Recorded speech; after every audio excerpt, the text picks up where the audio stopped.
এই গাড়িগুলার প্লাগ গুলো ভালো না, যার কারণে গাড়ি ঠিক মতো ভাগে না।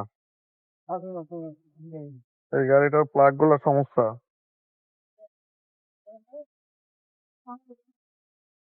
এখন 1 নাম্বার প্লাগ লাগানো হয়েছে।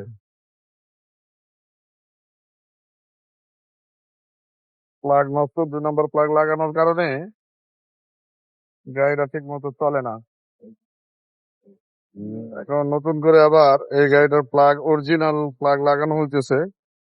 তো আশা করি গাড়ি আবার আগের মতো স্পিড পাবে, গাড়ি ঠিক মতো এক্সিলেটর চাপ দিলে ভাগবে, আশা করা যায়।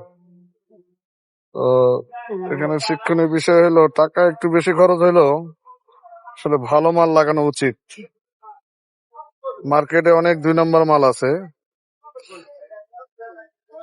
এগুলোর থেকে সাবধান।